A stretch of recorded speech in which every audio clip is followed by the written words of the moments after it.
What's up, guys? Jam here, Jamil here, whatever you want to call me.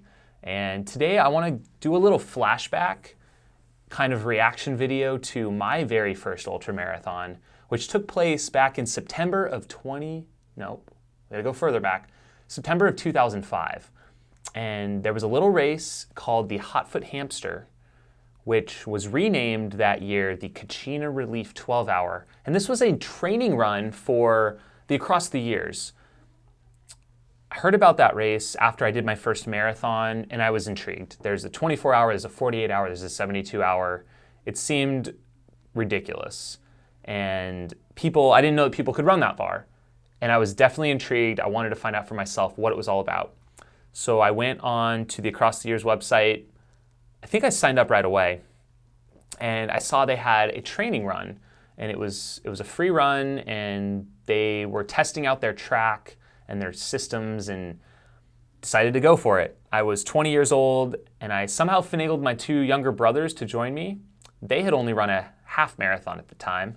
And so we all, along with two more of their friends, made the trek out to Buckeye to Nardini Manor. And that's where I'm going to start this story. I'm also going to be showing you guys what's on my screen here a little bit because we're going to try and go back in time. I'm just going to type in Hotfoot Hamster. I just typed in Hotfoot Hamster, but Hotfoot Hamster. First off, long story short, this race is back and we're super excited. This is the race website here, guys. May 6th and 7th of this year, 2017, we're going back to Nardini Manor. This is a venue that we haven't used since 2010, but it is very near and dear to our hearts, many of us. What they have out there is a 500-meter certified track, which is actually a gravel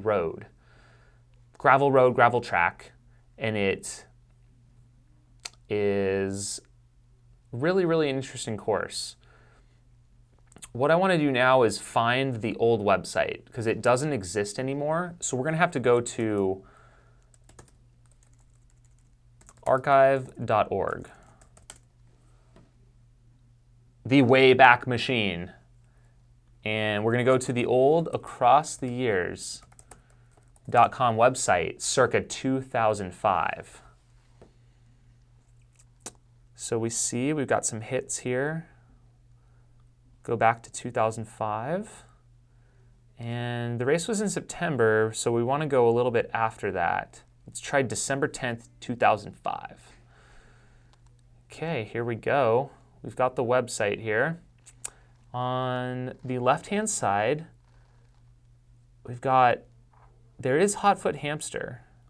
Now that was a race that I personally didn't compete in. This was September 4th, 2004, and it says Nardini Manor hosted a free, low-key, all-night 12-hour race directed by Jerry Kilgariff. Surprise, surprise, that's the same director and founder of the Javelina 100.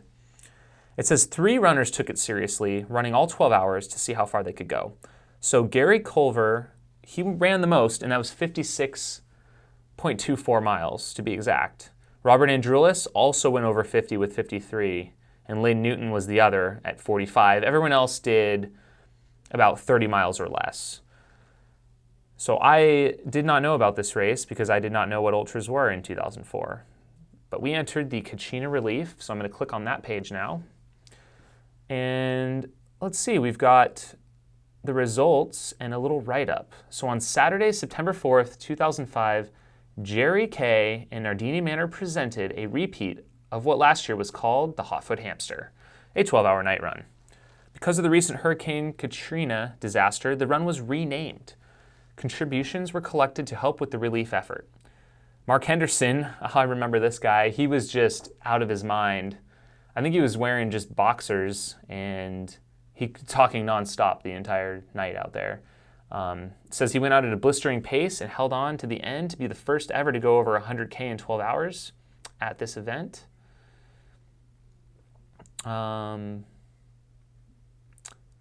Says Mark is like the Energizer Bunny that someone wound up too tight. He kept us all smiling and laughing through the night. We also get a shout out here. The Curry boys kept us entertained as well. Towards the end of the run, 2 of them started going back and forth trying to have the fastest lap. Nick beat out Nathan at the very end of the run with a 1:33. And they say, the author of this says, we're looking forward to watching these boys at ATY. Should be fun. I was not part of that fastest lap. But if we go down to the results here, we see that I ended up with 55.3 miles. This was my first ever ultra.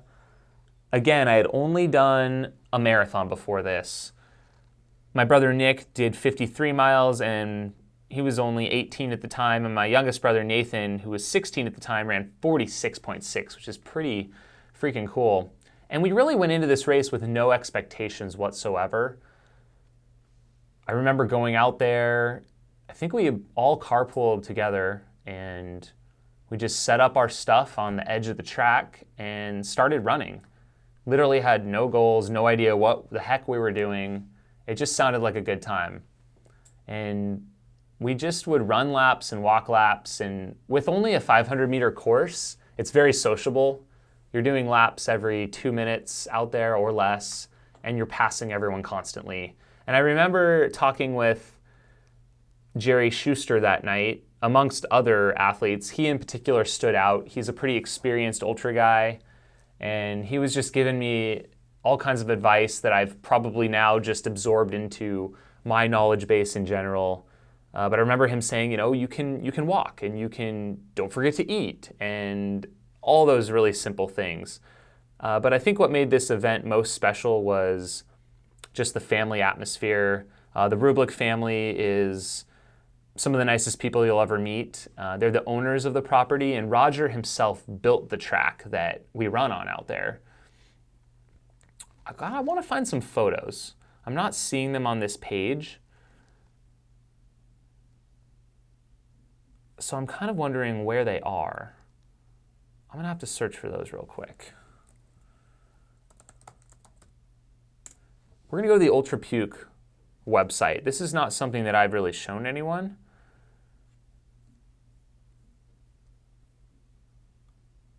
But I think it does have, there it is, folks. The original Puke Ultra at the bottom. This is a picture of us. So on the far left side, there's my brother Nick. I'm next, shirtless, not really a huge surprise. Then we've got Nathan's friend Matt and John, and then Nathan, sans fro before those days. But that's all of us right there at our, I think that might be one of the only photos that exists of that night. I think that was right after we finished. Might have been right after we started. Nathan's friends only did about a marathon that day. So what's the point of me rambling on here? It's just sharing a little bit of why Nardini Manor's so cool, I guess. And it's hard to describe that without you having experienced it yourself. But if you're someone who's watching this video and you're interested in trying an ultramarathon, I can't think of a better event than this. And don't do the 24-hour. I mean, just sign up for 12 hours. That's what I did.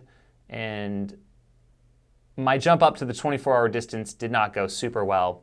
But the nice thing about a fixed time race on a short track is that it actually doesn't get boring. There are so many people out there to talk to. You can set little goals for yourself that keep you going.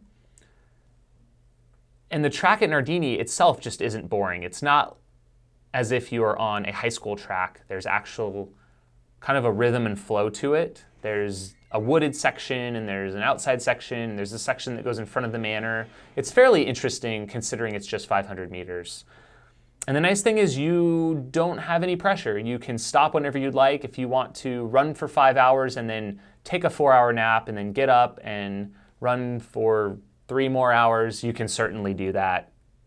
It's totally within the bounds and realms of the event, and it's entirely encouraged. It's a true go-as-you-please style event, as they say, so you can run, walk, eat, nap, sleep, crawl, not recommended, but you could do it. There's currently almost 20 people signed up already. We only have 100 spots for this race, just because it would become too crowded, and there's only so much parking on the venue. So if you guys have questions about this race, the fixed time format, running your first ultramarathon, please comment, ask me. I'd be happy to answer and share anything. even if you've only done a half marathon or even just a 10K, come on out and see what you can do. Both of my brothers, as I mentioned, they both only did a half marathon. They were still running cross country in high school, like before and after that same week that they ran this race. And they both amassed close to 50 miles, plus or minus a couple miles. So that's my story. That's all I got for you today. But thank you guys for tuning in and for checking out the Hotfoot Hamster. Hope to see you guys out there in May. Take care.